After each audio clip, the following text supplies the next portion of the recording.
Hello, everyone, and welcome back to another episode of the RTI and VR2 Recruiting Podcast.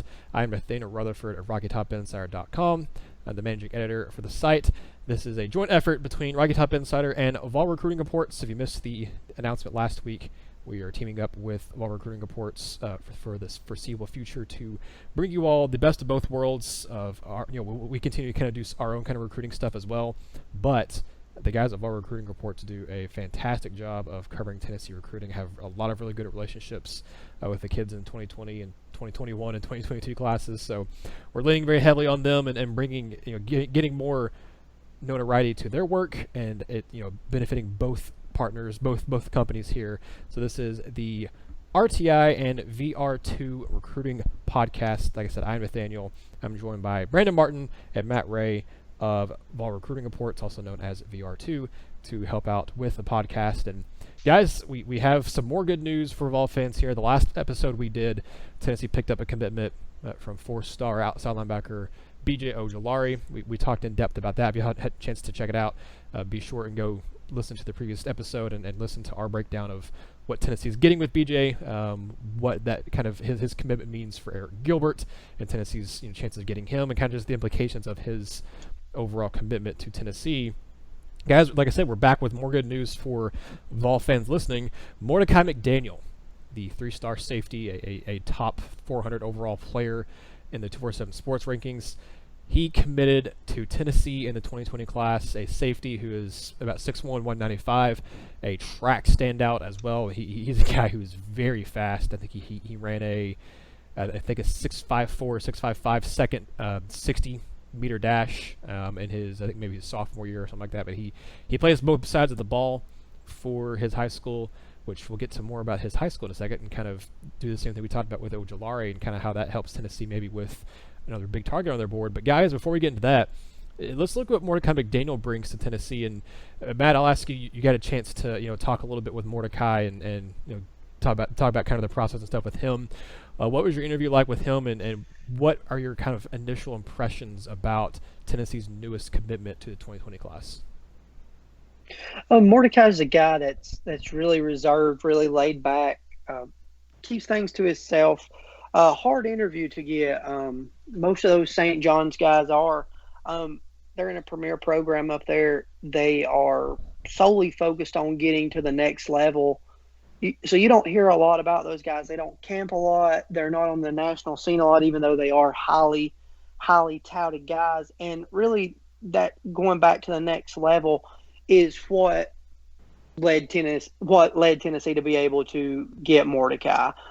It really come down to a trust in Jeremy Pruitt and Derek Ansley, and they were able to beat out Florida and Penn State. It seems like the official visit, they were able to sit down with him, get him in a track uniform, show him everything he could do on the track scene as a defensive back, how he fits their mold. And that's really just what it came down to, was the appeal to play for those two guys. And we've talked about this before.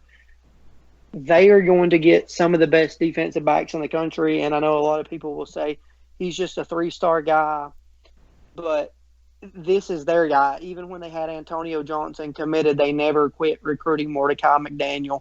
This isn't a bounce back from his decommitment. This isn't let's rush and get somebody. They beat out Florida and they beat out Penn State, who both really wanted him. And we know that Florida has a strong history with defensive backs. So this is a really good win for Tennessee. It came down to a trust factor and the appeal of wanting to play for those guys. Yeah, I know from conversations, I think, with you guys, but also with a couple other people who I know in the industry and who cover Tennessee sports. Tennessee, I mean, it's no secret. We're not the ones that said it. Other people have said it. I've heard VolQuest say it. Jason Swain said it. This coaching staff is very high on Mordecai McDaniel. He was very high up their board, and I would actually say that you were talking about Antonio Johnson there. I mean, he's higher up on the board than Antonio Johnson. That's not just to say because Antonio Johnson decommitted and Mordecai committed to Tennessee that Mordecai's higher up the board. They wanted him more. They like both guys. They would take both guys in a heartbeat in this 2020 class if they could. But even when Antonio Johnson committed to Tennessee initially, Keyshawn Lawrence, any of these guys, these defensive back guys committed, Mordecai was always still very high up Tennessee's board, and it was going to take it would take a lot. It would take some kind of devastating injury or some kind of major setback for him to take a step down on the board. Hopefully the injury doesn't happen, and he's a really good kid. I don't think anything bad's going to happen off the field with him either. But Brandon, you kind of do a lot of the film work stuff, and I know Matt, obviously you look into that stuff too and know what you're talking about. But I know Brandon typically does some of the kind of commitment analysis and things like that. What do you make of Mordecai? Because I look at his film, and obviously one of the first things that kind of stands out is his speed. As I mentioned, he is a very good track player, or a very good track athlete for St. John's College High School. And that speed definitely translates to the football field. But what else does he bring to the table besides a lot of speed and some plays on special teams? It looks like too. I'm glad you brought up the special teams. Not only does Mordecai bring speed, and he brings speed in spades. I mean, this kid can fly. You put him back playing center field, and if a quarterback hangs the ball, I mean, he can get to it. He's got that kind of closing speed. But he's kind of a special teams guru. He's got a knack for blocking kicks, extra points, punts coming off the edge, field goals. He's in his film. He's got quite a few blocks in film. He's a good kick returner as well. So don't be surprised to see him on special teams coming off the edge. Again, where he can utilize that speed to get around and get those block kicks. And you don't see a lot of guys who have that knack, who just have that ability to keep getting to blocked kicks. So that will be interesting. The other thing he brings is McDaniel will hit you. Mm-hmm. He's 6'1", 195, and so you hear that and go, well, that's not a really big safety, but Mordecai McDaniel will step up and hit you. He's a good tackler, but he will lay a lick besides just the tackle on you. He'll come down there with bad intentions. One of those, put some of those old school hits on you where you think twice about going back over the middle. And again, punishes a quarterback if you hang a ball. If your quarterback goes back, throws something up, hangs it up there, and puts too much air under it, you have let McDaniel back in the play. I don't really care how fast your receiver is. McDaniel is as fast as them. He's going to get back in the play, or he's going to knock the daylights out of your receiver and try to make him drop it that way. He's a very complete safety. I don't see a lot of holes. I see a lot of upside. I'm going to give Matt his credit and his due here. Looking at this tape and evaluating Mordecai, I think he's a whole lot like one of Matt's guys from last year's class, one of the guys from the 2019 class, and Warren Burrell. Burrell was a guy that Matt was very, very, very high on and kept telling all of us, y'all, this kid's the best man cover corner I've seen. I don't know why he's a 3-star. And part of it's because he didn't camp a whole lot. And if you've been keeping up with Tennessee camp right now, it sounds like if Tennessee opened against Georgia State this Saturday, it sounds like Burrell might be starting over Alontae Taylor. And he still might. But he was, and I'm doing air quotes here, only a 3-star. Mordecai's kind of the same thing. He's only a 3-star, but this is a kid with as good a speed as you're going to find. At 6'1", he's big for a safety. You'd like to see him put a little more weight on, but he's a rangy kid. He tackles well. He covers in space. Hips are a little stiff. That straight line speed is really, really impressive, but he's a little stiff, turning and changing directions. But you have that excellent speed to make up for a lot of that. And his technique will improve with the next level as well, especially working under Ansley and Pruitt. This is a sneaky good get for Tennessee. Do you think, Brandon? Do you think this is a guy that will stay at safety? Do you think he makes a position change when he gets in college? Because you mentioned there that he has a lot of very good traits, but the stiff hips, I think that can be worked out. Obviously, I'm just curious if you think that if he bulks up enough, does he move maybe down to linebacker or play more of a star? I think he probably does stay in the secondary, but is he a guy that brings some sort of positional versatility to this class? I think he probably stays in the defensive backfield. Okay. I mean, with his wheels, he could play corner. Mm-hmm. He's got the speed to play corner.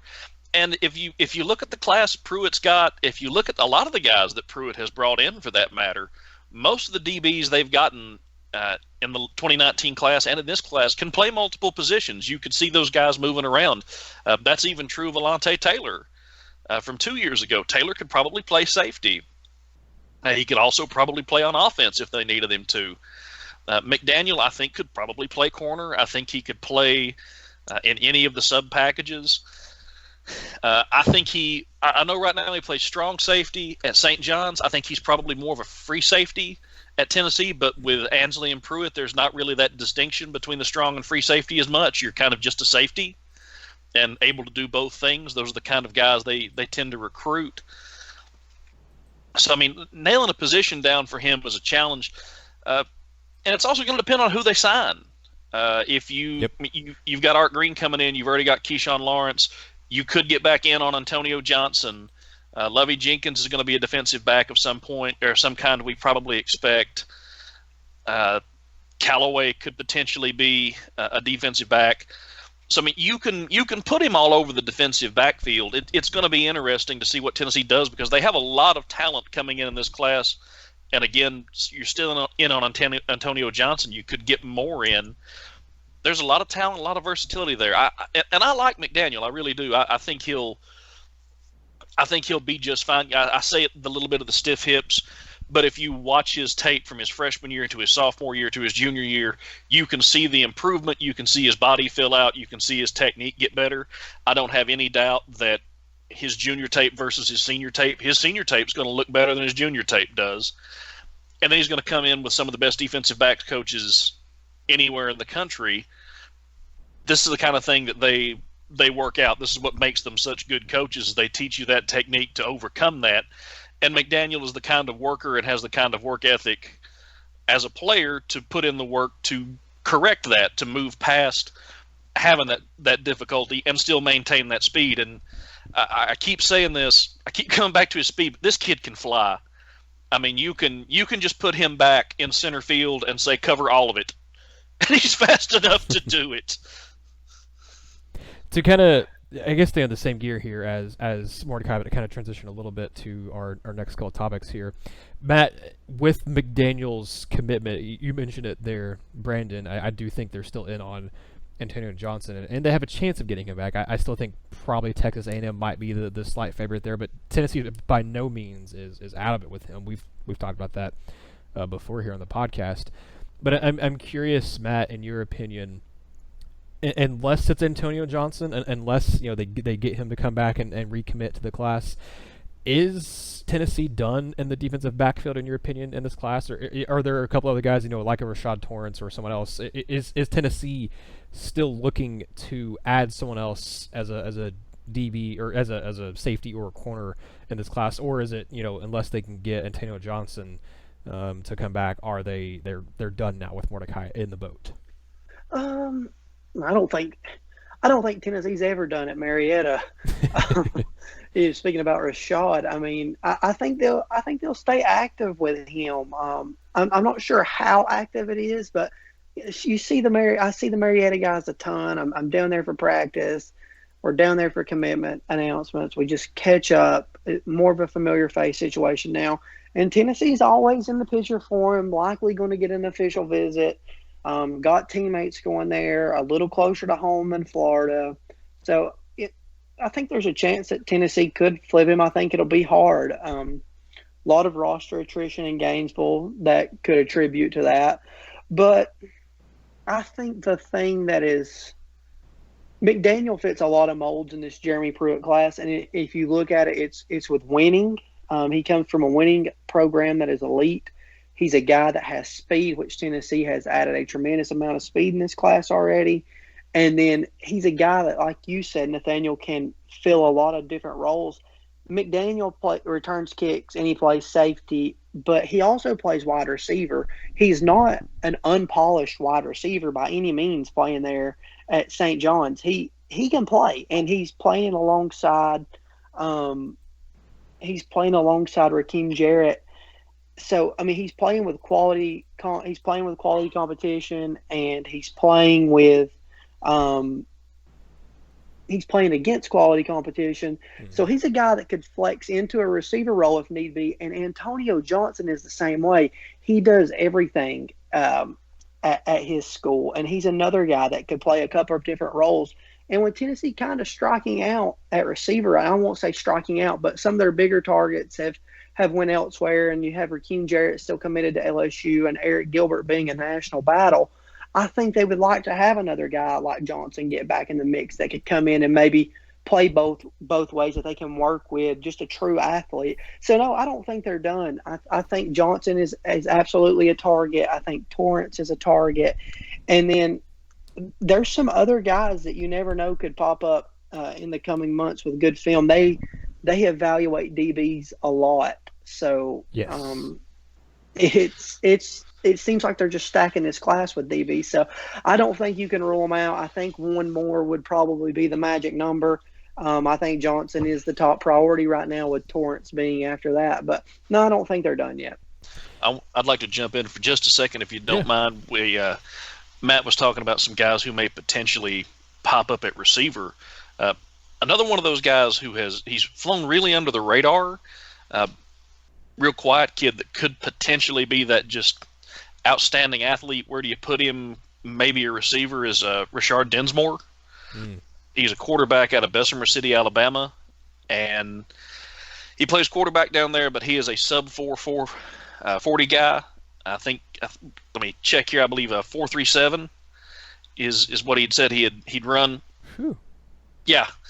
And if you look at Mr. Densmore's highlight film, it is 7 minutes of him scoring touchdowns. That's the whole film. Just 7 minutes of him scoring touchdowns. Blazing fast, good arm. He wants to play quarterback. He wants to be a quarterback. There are several schools that have been up front with him. They're looking at him as a receiver. But he's also he's that outstanding athlete. And he was supposed to commit today as well and wound up pushing his commitment back. Got a few potential reasons for that, but he might be a kid to keep an eye on, in that just he's an athlete, he's fast, he's that speed that Tennessee seems to be targeting this class. Let's find a place for him. So he might be worth remembering there too, and he's flown way under the radar. Yeah, he's one that I think if he gets more open to playing receiver or playing any other position besides quarterback at the next level, he's going to fit in very well to school, because like you said, he has a really good athleticism. I've watched his film. I mean, he's not, to me, he's like a obviously much speedier version of Juwan Jennings, because you look at his quarterback film and say, he could be maybe a decent quarterback for a small school, but his athleticism and his skill at other positions would translate to a Power 5 school like Juwan Jennings. I mean, Jennings could have gone and played quarterback at some smaller group of 5 school like a Southern Miss or something like that, but his skill set as a receiver obviously translated very well to Tennessee, or it translated very well to any other SEC school he wanted to go to. So I think Densmore is one that that's an interesting one to kind of keep an eye on. And before I transition here to our kind of main other topic before we close out the podcast, essentially, we have kind of 2 more things actually I want to hit on here. But I think moving forward in a future podcast episode, guys, I think what would make a good topic would be trying to figure out the numbers game of this class, because yes, this one is finally one. Adrian Pruitt said it himself on The Nation on Sunday.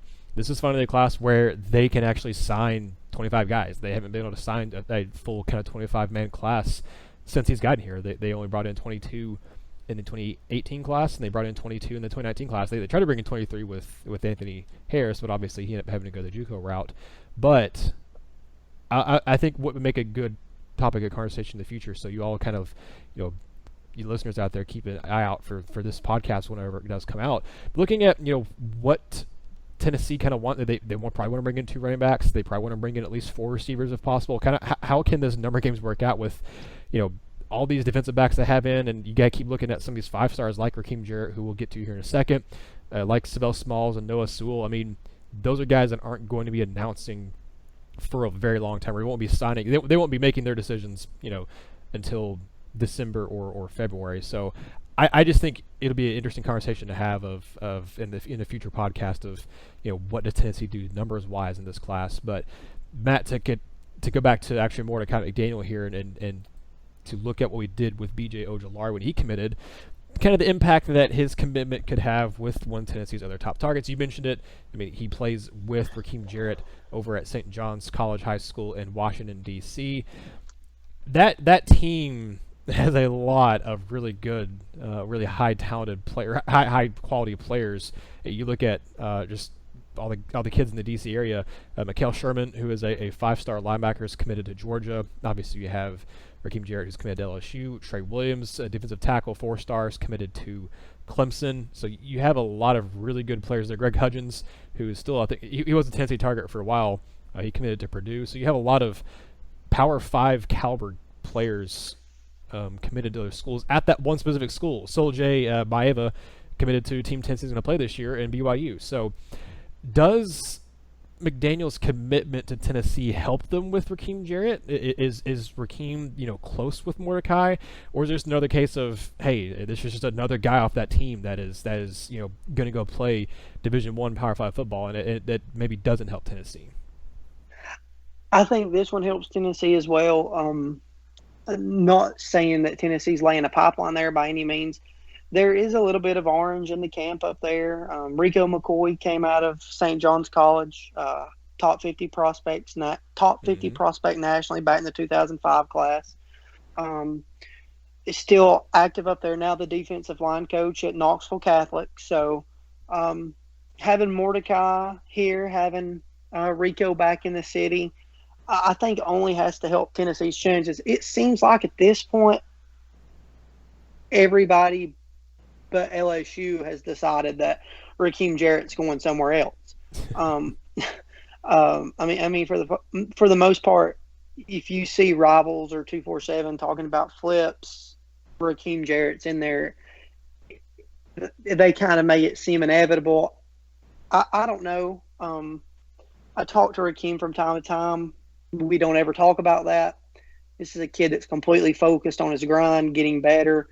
And I think it's going to be after the season. Again, I think I talked about this the other day, before you see anything out of him. But I think this one, it definitely moves the needle. It at least puts somebody else in his ear at that school, which we saw with Harrison Bailey, made a big impact on B.J. Ojolari, and we saw Ramel Keaton have a big impact on Harrison Bailey. So, I mean, yeah, it's going to help. I'm not sure to what extent, but yeah, they're obviously close. They're skilled guys. They battle in practice every day. They line up on offense together. They make the bus trips. So yeah, it's going to help. We'll just have to see how much down the road. That is something I would like to talk to Mordecai about in the future. Yeah, I mean, like I said, with all the influence he has of other guys, or Rakim, of all these other guys committed to other schools, it just, to me, it'd be very interesting to kind of figure out how close he is to Mordecai, if he's closer to, say, one of the guys that's committed to one of the other schools. But it's weird because they have all these really good defensive players at St. John's College. Most of the guys that are rated really highly are defensive guys, and then you have Rakim, who's, I think, actually the only offensive guy who's rated on 247 Sports from St. John's. Everyone else is who's a 4-star or a high 3-star or a 5-star. They're all defensive guys. You also have you have Damon Arter, who's a 2-star as an offensive lineman, but otherwise you've got a bunch of defensive guys. So I don't know how close. I mean, obviously they're teammates, so I imagine they're friends or whatever. But I've been curious how close Rakim is with all these guys or with any of these guys, and if any of them are making a big difference. And you made a good point about just some of the past Vols I've been from there, and the fact that you look at Marietta, but look at Grayson too. I mean, people were hoping that having Wanya Morris be committed to Tennessee would end up, having benefits with a guy like Owen Papo. That one, it did. He had a good relationship with Owen Papo, and that was giving Tennessee good momentum. But then, well, things happened there, and he ended up staying with Auburn. And we don't really want to get into all of that right now, but I'm curious with what you both have kind of experienced before we kind of get into the last topic here of the podcast. But I'm curious what you both have kind of experienced with talking with kids and then kind of seeing the processes play out and stuff. Are these relationships with their teammates who are committed to other schools, is it more kind of a talk? Because we hear a lot of times about guys talking about, look at Bryson Easton and Martavius French, for example, look at Jabari Small and Amari Thomas. You hear talk of kind of package deals and guys wanting to play with their teammates at the same school, and it seems, without me having any kind of numbers or analysis really in front of me, it seems like a lot of times it doesn't pan out to where those guys don't end up playing for the same school in college. But then you also look at the same case of a Jerome Carvin and a Jeremy Banks, who those two played at the same high school, and they're playing with Tennessee, and Tennessee's had their fair share of teammates from the same high school in the same recruiting class come play with each other. I mean, right now you have Harrison Bailey and BJ Ojolari committed to each other, or committed to the same school, and it looks like they're going to play at Tennessee. So I'm curious, Matt and Brandon, either one or both of you want to answer it. In your dealings with the recruits and kind of seeing things play out in the 2019 class and how things are going in the 2020 class so far, is too much made of these kids who have relationships with other players committed elsewhere, or does it actually have a big say, and does it actually really influence them in their decisions? I think it definitely has. Brandon? Yeah, I think it has an effect. I think it depends on the kid. You can be teammates with somebody and want to strangle them. I mean, you can play on the same team as somebody and not like them at all. But I mean, if one of your teammates has been one of your close friends, a lot of these guys have played together since they were young. I do think that matters. I do think that's important. We talk about, well, look at how important a lot of your in-class recruiting is. For this year, it's a guy like Harrison Bailey. Last year, one of the big guys was Wanye Morris. If Tennessee didn't have Wanye Morris committed as early as they did, they would not have gotten Darnell Wright. They wouldn't have. Mm-hmm. Wanye is one of the biggest reasons that Tennessee landed Darnell, and they became friends. They were close. They weren't teammates, but they were friends, and they became close. I think if you're close to your teammate, that definitely makes an impact, and can definitely sway somebody to come there if it's also a good situation for them. I don't think you're going to get one of your buddies to go to a place that is a terrible fit for them. Yeah. But if it makes sense, if you've got two or three options that all make pretty good sense, and you've got a good friend that you like playing with and enjoy being around at one of those schools in your ear, wanting you to come, wanting you to keep playing together, I think it definitely makes an impact. Yeah, I would agree. I mean, with BJ, Harrison had a little bit of an effect, but I never even really asked him about Harrison when we did his commitment interview. For the simple fact that I knew they had talked, I knew Harrison had pitched it to him, but for BJ, it was more of the fit at Tennessee, and Tennessee had prioritized him. Now, with Eric, it's going to be a little bit different pitch from BJ. These two guys are close. Not that Harrison and Eric aren't. That's the guy that's thrown you 75 touchdowns, so, an absurd number of touchdowns, throws you the ball. You two have made a living together, made your name together. So, I mean, yeah, there's different appeals. There's different fits. Like Brandon said, you can be teammates with somebody and be irritated at them. I don't think you can ever go wrong at the end of the day, especially at a place like St. John's, where it is a big school. These guys go off to a ton of national programs. They're there for one reason and one reason only, football. I think it helps when you have Rakim obviously fits at Tennessee. Mordecai obviously fits at Tennessee. So I think that definitely helps. A guy like Greg Hudgens, is it going to help him? No, I think he found his fit at Purdue. So each situation varies. I think a lot of times, like Brandon mentioned with Wanye and Darnell, you see guys that aren't teammates have a bigger effect. Like I think right now, maybe Mordecai does move the needle a little bit for Rakim and say, that just made this more interesting. But a guy that really makes it interesting is Harrison Bailey. And this goes back to when I was talking to Rakim back in January. He talked a little bit about Harrison Bailey and saying he's one of the best high school quarterbacks that he's ever saw, and how they're playing on a top 20 team nationally, and Bailey's carving their defense up. And that really impressed Jarrett. So the prospect of playing with him is a big pitch. So it's such a fine line. It's really hard to say. I don't think you can see a consistent pattern. But, I mean, And another pair of teammates is Jalen Hyatt and Bryce Thompson. Mm-hmm. Hyatt absolutely fits the mold. Thompson was a guy that Pruitt and company prioritized. Didn't look like they were going to be able to get him away from South Carolina. Added him late, and they just needed a guy that they could come in, find a fit, and let him run wild. So I think it's more of the fit, but the teammate situation definitely does help. I mean, you can't ever discount it. Well, guys, to kind of close out the RTI and VR2 Recruiting Podcast, this episode of it, once again, Mordecai McDaniel brings, we all think, a lot of upside and a very good player to Tennessee's 2020 recruiting class. But one of the guys they missed out on, or at least for now, who announced his commitment this week, that is Trevone Rivka, an in-state guy who is a big defensive lineman. We talked about him, I think, a little bit last week.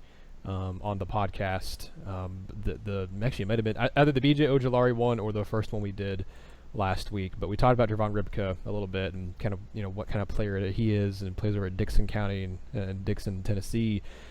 And he committed to Kentucky. It was down to essentially Tennessee and Kentucky for his commitment. He committed to the Wildcats. Brandon, you talked about kind of the relationships and stuff he had over there at Kentucky, and while he was feeling kind of the pressure from people in his hometown to commit to Tennessee, and he does definitely like Tennessee, you felt that Kentucky would win out, and your hunch was right. And I think all of us kind of thought Kentucky would win out in the end there. But I am curious with him. It very much feels like to me that I definitely think he likes Kentucky a whole lot. It would not surprise me at all if he sticks with that commitment and ends up signing with them on National Signing Day. But I also kind of feel like if Tennessee goes out and has a strong season, and maybe if Kentucky doesn't, or if Tennessee beats Kentucky and it looks like Tennessee's moving in the right direction and Kentucky's maybe taking a step back, I wonder if Tennessee can't end up flipping, because I know we've talked about it. We all know this staff really likes Ripka. They've been recruiting him the hardest. He said it himself that Tennessee's recruiting him harder than anybody.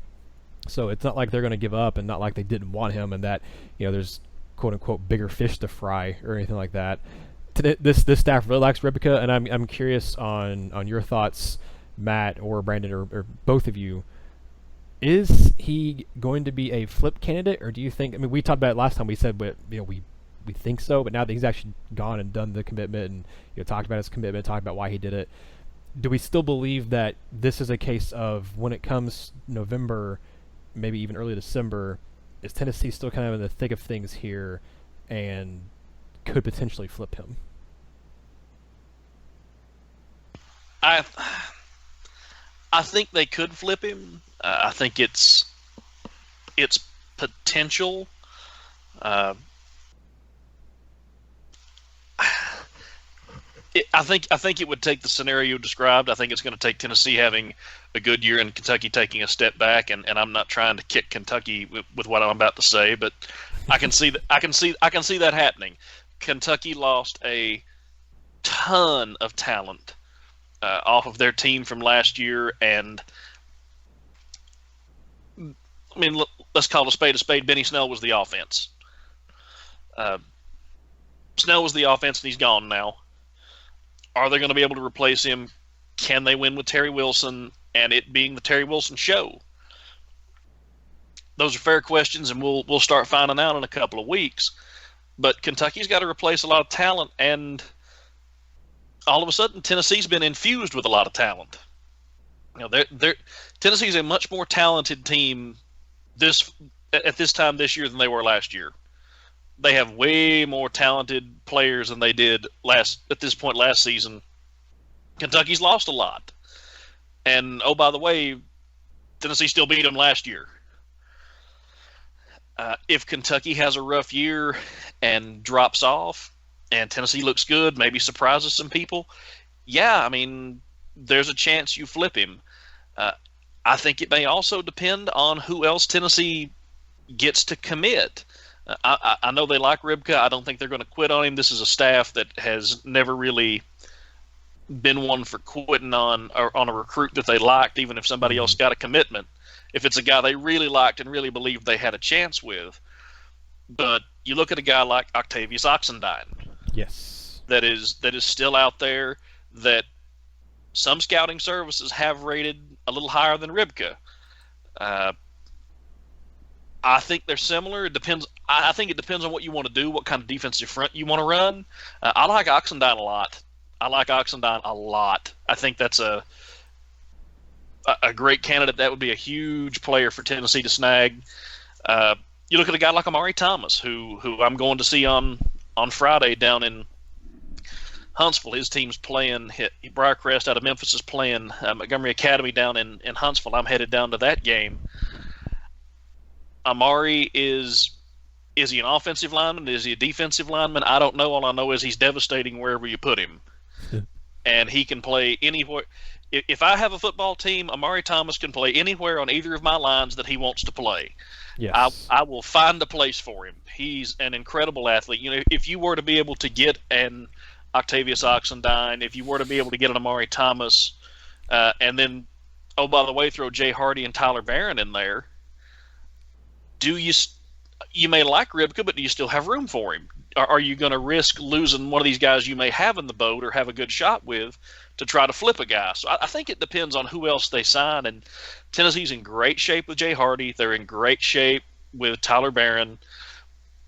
They're definitely on Oxendine's radar. They're on Amari's radar. So it's going to kind of depend, I think, on who Tennessee signs. But he does have good relationships at Kentucky. I think it would take Kentucky having a bad year, but unfortunately for them, I can see that happening. Sorry, Matt, I didn't leave you a whole lot. I apologize. Actually, yeah, that I was going to go ahead and ask Matt a question too, because I think you hit on a lot of the stuff, Brandon, that I was kind of hoping to get an answer out of there. But Matt, I was wanting to ask you. Brandon was already kind of listing off a few guys there that Tennessee has on their board, and I was going to ask you the question. Where does Tennessee kind of go with their defensive tackle board right now? Because they do have obviously Dominic Bailey committed to them, who I really like. Dominic Bailey. I think he's probably the least talked about commit in Tennessee's class of the guys who were 4 stars and kind of top 300 guys, because you don't talk a lot about obviously Will Albright or some of the 3-star guys like Levy Jenkins, just because they don't grab the attention of the 4 and 5 stars. But I personally think Dominic Bailey is an exceptional player.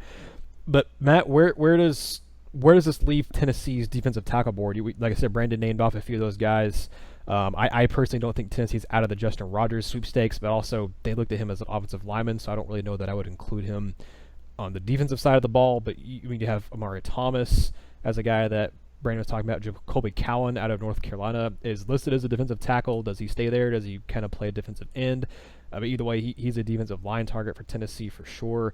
You've got several other guys that are listed as tackles in this 2020 class who Tennessee is still in on.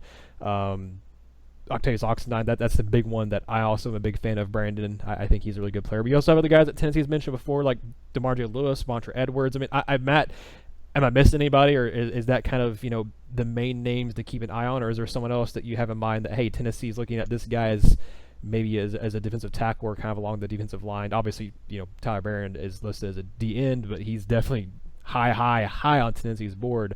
But where does this kind of leave Tennessee's defensive tackle board moving forward? I mean, you pretty much covered most of the guys. I'm kind of like you. I don't believe that Tennessee is out of the Justin Rogers sweepstakes.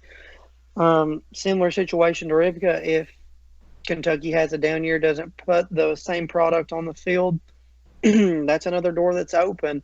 That will be interesting to see. Amari Thomas, 6'5", 300 pounds, tells us that he likes what he sees at Tennessee, that Pruitt likes how big he is. He's used to coaching big guys like that. Jacoby Cowan, he's listed as a defensive tackle, like you said. I see him more as a defensive end. I see Jay Hardy more in the interior. Hardy is a lot bigger than people think. I think he's 6'5".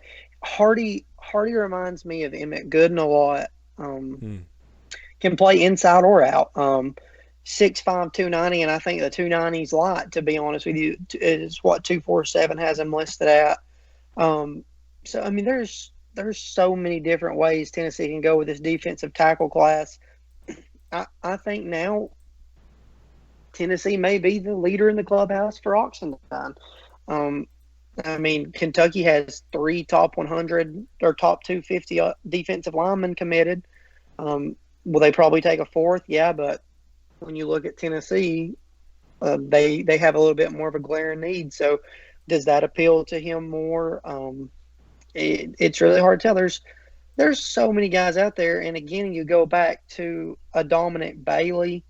I think he may be the most underrated commit in the class. Like you said, he's a guy that can flex and play offensive line too. Was being recruited both ways for a while.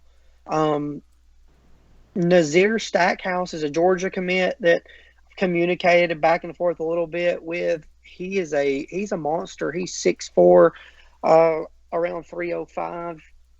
It's hard to win a recruit away from Georgia, but Georgia's recruiting at a different level at defensive tackle. They're playing the long game with some guys on the defensive line. Have 3 defensive tackles committed, so I wouldn't rule out that you could see Tennessee make a push for him if they choose to. He definitely has a little bit of interest in Tennessee. They offered Michael Reese out at Cane Ridge, I do believe. He's committed to Duke. He's a little bit smaller guy, a little bit more of a project. But when you look at it, there's a lot of different ways they can go. I believe, did you mention Montra Edwards too, Nathaniel? Yes, I sure did. Yeah, that's another guy. That's another guy that they can look at. So there's a lot of options out there. I believe Thomas is the true DT that would probably be number 1 on the board, or at least 1A, 1B.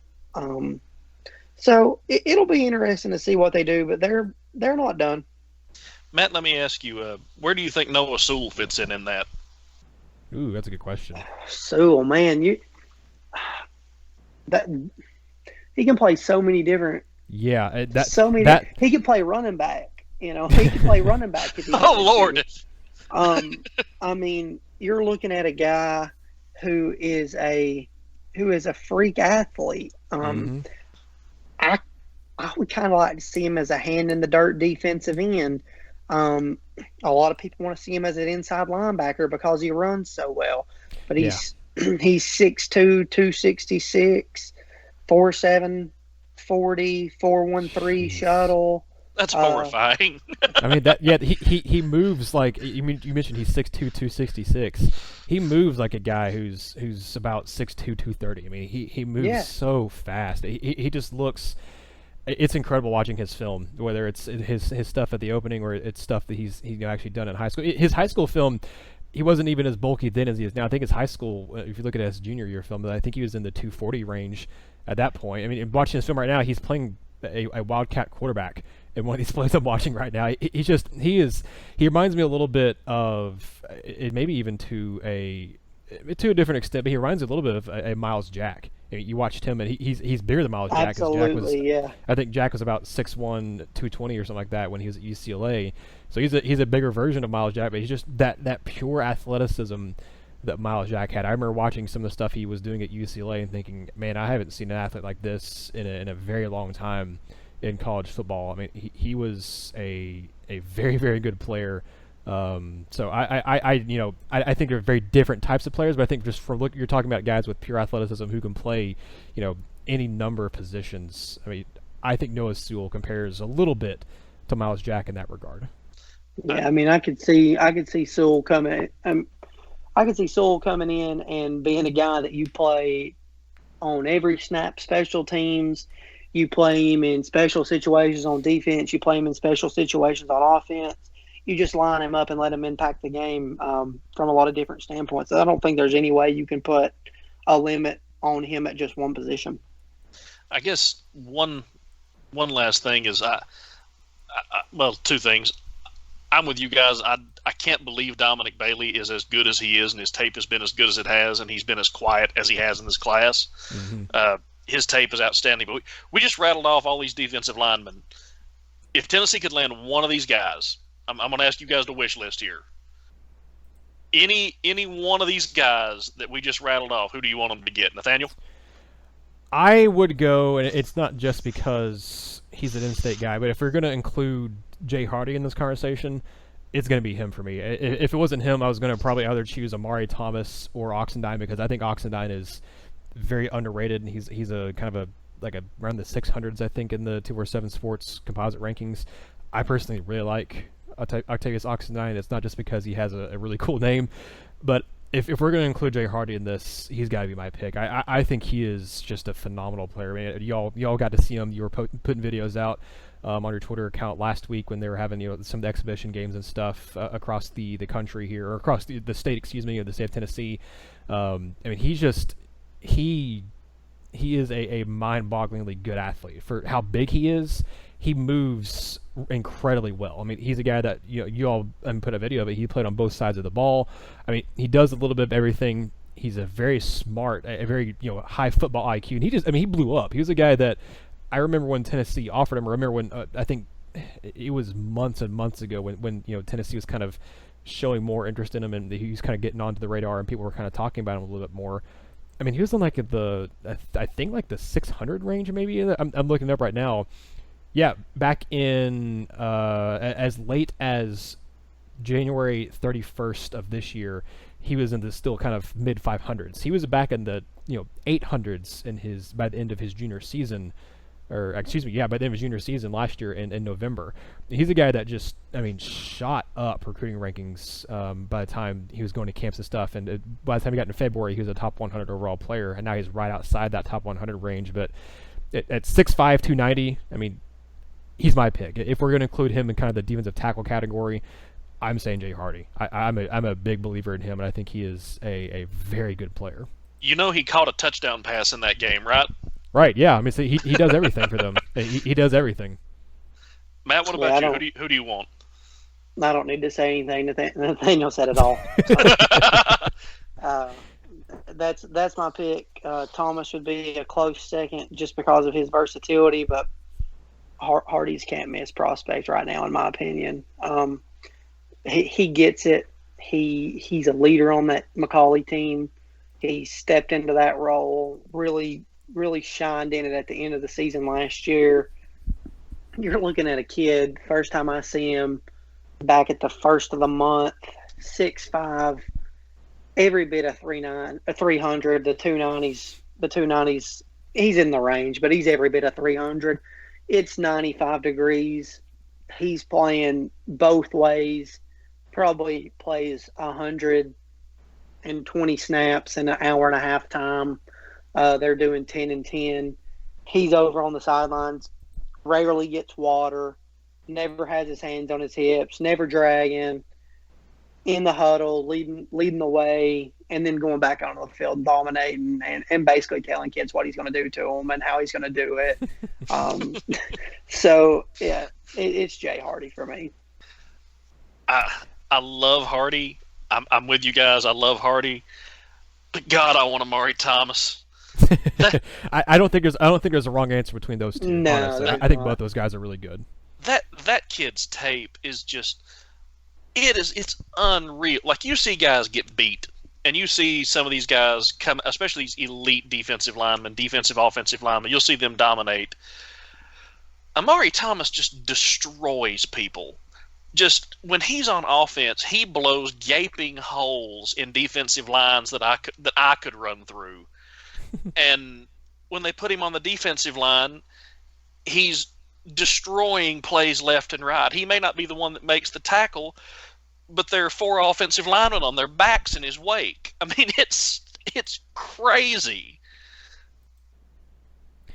To kind of wrap up the conversation here a little bit, to go back a little bit to Jay Hardy, looking at his kind of the scouting report he has on 247 Sports, and I'm not a huge fan of what 247 Sports has started to do when they're looking at evaluating prospects and giving them NFL round projections as high schoolers. I'm not a huge fan of that, but I will say with this one that Martin Simmons gave Jay Hardy back in late February of this year, a comparison he gave that I do think is fairly fitting just from what I remember of him playing at Auburn and what he did, is comparing him to a Nick Fairley on the field. Kind of what he does as a player, because he obviously had some issues with some flamboyancy, we'll call it. But he was a guy who won the Lombardi Award. He was the SEC Defensive Player of the Year in 2010. And he was a consensus All-American in 2010. I'm not trying to put those expectations on Jay Hardy, but just look at Nick Fairley's build. He's a 6'4", 300-pound plus guy who could move. I mean, he moved. We're talking about how well Jay Hardy moves and how athletic he is. Fairley moved like a guy who was in the 260s, 270s, and he was upwards 290s and 300s while he was in college. So I think that's an apt comparison of seeing just what he plays like in some of the stuff that reminds you of. That's not to say that Hardy will have a Nick Fairley type of career, type of impact in college. It's just to say, hey, there's another really big guy who played in the SEC who can move really well, and Hardy kind of has that same thing. So I agree with both of you. I don't think there's a wrong answer between Jay Hardy and Amari Thomas, and I also, I wouldn't fault anyone who would say Octavius Oxendine in there either. I think those are three guys that Tennessee would love to get. Those are three guys that Tennessee probably, as of right now, probably has the best chance of getting. As a while back, I thought Jacoby Callan was almost a shoe into this class, but I'm not so sure now. We'll kind of see how that plays out. But guys, we have so many different things that we touched on in this podcast that I think would make great topics for future podcasts. So I'm kind of excited to get going and doing another podcast here in the next few days, and just kind of keep doing stuff with you guys moving forward. That there's a lot of stuff that I think we could talk about of Tennessee's recruiting board, specific in-state guys, specific out-of-state guys, what kind of Tennessee's numbers thing, all this different stuff I think would make for some very good podcast topics. So I'm excited to cover some more with you guys, but I do want to go ahead and sign off and say thank you all so much for tuning in to this episode of the RTI and VR2 Recruiting Podcast. You guys are great. It was kind of the craving you all had, and the feedback I got from our listeners and from people who consume RockyTopInsider.com stuff, of saying they missed the RTI Recruiting Podcast that we used to do before we even had Patreon. We did it, and then when we did our RTI Premium stuff for a bit, I really enjoyed doing the RTI Premium recruiting stuff, and a lot of you guys said you missed it. It was because of that I, and because of I've seen the guys what they do at VR2 and thought, hey, let's make this happen. Let's bring this partnership and give our listeners, give our viewers and stuff, our fans, what they want, and also, in my opinion, help out and partner with and have them help us out too. It was a mutually beneficial relationship, but have everybody kind of help out a company who I think is a very well run and a very just good company with Matt, Brandon, and all of the guys I have over there at VR2. But thank you to all of you listening, and again, thank you to Matt and Brandon for helping out here. You can find our stuff at RockyTopInsider.com, or Rocky Top Insider on Twitter, Facebook, Instagram, YouTube, all of that, and you can subscribe to this podcast on Apple Podcasts, and if you have an Android device, you can find us at any kind of podcast catcher you have on there. Guys, Matt, go ahead and plug where they can find all of y'all's stuff on Vol Recruiting Reports. Twitter's going to be the main place. That's going to be the main source where we go. On there the majority of the day. Twitter gets the news first, so be sure to go follow us on there at _VR2_.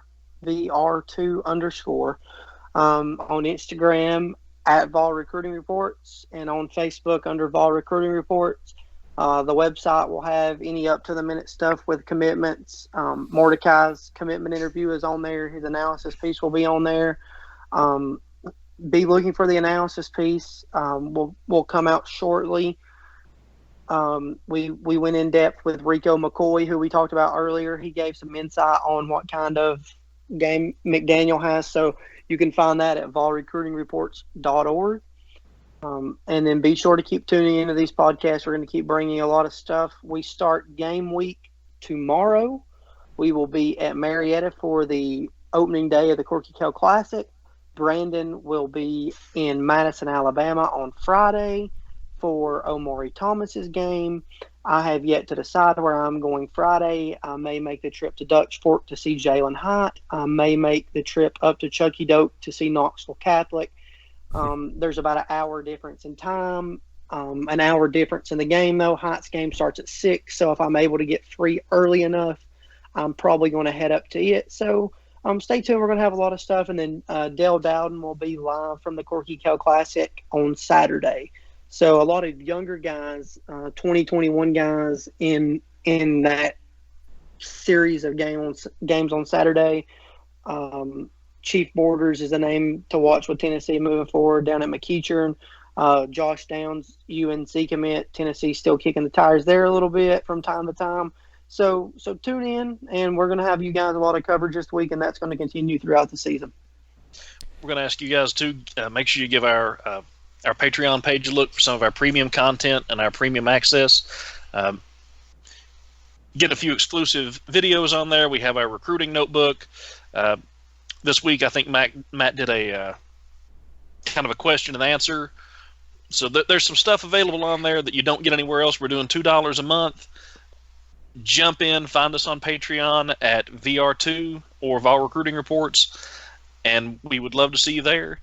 And just to emphasize how excited we are about traveling around, but how excited we are about some of these prospects. I'm going to Alabama to see Amari Thomas. That is the level of excitement. Like, wow. It's not that it's that long of a drive. It's just going to Alabama. It's still. I was to say, yeah, it's Alabama. Yeah, like but guys, said, go ahead. Be sure to tune into the premium content later in the week. Premium notebook was released this morning. Have some stuff on Eric Gilbert on there tomorrow, and we'll probably also have a Q&A about this year's class with a former Tennessee running back. So be looking for all that stuff. Ooh, nice. Nice plug there. Very intriguing. Yeah, go check them out on Patreon. Matt, Brandon, all those guys over at Vol Recruiting Reports do a fantastic job. So go support them. I'm a big believer in their work and the stuff they do. So go check out all of their stuff, and that is volrecruitingreports.org, and we are RockyTopInsider.com. But until next time, this has been another episode of the RTI and VR2 Recruiting Podcast.